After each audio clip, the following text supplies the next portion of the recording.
Before tayo mag-intro, thank you muna sa inyo mga B for always appreciating my video. Mga batang tanong ng tanong kay Yang. Speaking of Yang, ayan, nag-helicopter lang naman po siya dito sa bahay. Ay, mga pare kong tunay! Ayan po, mga lawa pa talaga. May gusto raw siyang ipakita sa akin kaya kinukulit niya ako. Ayun pala yung mga napo-perfect niyang quizzes. May isa lang na hindi niya na perfect pero okay na yun. Ayan, 6/10. Pero still deserve niya ng present. Mga maaari, matalino talaga tong batang to. Lalo na sa math kung saan mahina kaming lahat. Breaking the old cycle. Grabe, ang talino niya sa math hindi ko carry. Sabi niya, para naman daw makabawi siya sa akin kasi ini-spoil ko siya lagi sa pagkain. Pina-perfect niya yung mga quizzes niya. Kaya binigyan ko siya ng seaweed. Favorite din niya yan. Mga ganyang binibigay lang kay Yang, enough na para mapasaya siya. Para mag-behave siya, para hindi na siya magkakalat dito sa bahay. The next day, nagising ako dahil sa sobrang daming boses na narinig ko na. Madali na akong nagligpit para makita ko na kung sino yung mga bruhang nandito sa bahay. Hi, FYI, nagising ako dyan 8:00. Yun na yung pinaka-late kong gising. O, diba? Hindi na ako nagigising ng 12 noon, 1 p.m., 2 p.m. Perfect talaga maging early bird na. Maaga na talaga yung gising ko lalo na nung nagbalik gym ako. Pero mas bongga tunak, ang linis dito sa bahay. O to the M to the G. Ayun pala, dalawa silang pumasok ngayon. Si Ate Badouch at si Ate Rufach. Mga dati rin namin kasama dito sa bahay na nagbabalik loob. Ayan, para makapagtrabaho ng maayos si Ate Badet, ako muna ang nagbantay kay Kalla. Sila Ate Badet, dito na rin natutulog minsan, 'di ba? Perfect. O, 'di ba? Pag uwi niyang ate duties agad siya. Siya yung nagbabantay kay Kallang, babe. Pag uwi niya galing school, may binibigay siya lagi kay Kallang na pagkain. Tapos sa hapon naman nag-jogging lang kami. Eme-eme. Kaloka kasi, Tek. Magja-jogging na naman daw, ate. Kakatapos ko lang mag-workout sa gym. Ay! Hala! Nakita natin yung isang vlogger! Ala? Oh my God! Nandito yung isang sikat na vlogger, na.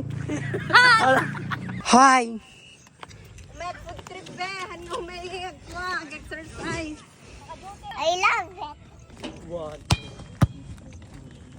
Ang yun. Bakit? Ano ka ba? Oh, bakit? Kunin mo yan. 'Di ba? May mga pinagmanahan kami ni Kuya sa paglalaro ng volleyball. Yung isang tita namin, varsity siya sa Lorma dati. Captain Ball. Tapos pati yung isa, Captain Ball din siya sa school niya before. Sporty talaga yung family namin, super. Lalo na si Lola. After ng intramural sa school niya, magta-transfer ulit siya ng isang school and then after ng intramurals ulit doon, magta-transfer ulit siya. Pang cool down namin, naglaro kami ng buwan-buwan. May bulan-bulan. Ewan ko kung anong tawag doon sa Tagalog. Sabi nila sa akin, pag mag-gym daw ako, aayain ko sila. Ang problema, pag inaaya ko sila, hindi naman sila sumasama kasi tinatamad daw sila. After mag-workout saglit, umuwi na kami kasi magja-judge pa ako, nak. Late na nga ako actually. Fiesta ng barangay namin. Na-late ako na. Kaming judge pero late. Ay, pasabog si Juby! Hindi talaga ako naniniwalang anak niya si Zoe kasi ang ganda ni Zoe na!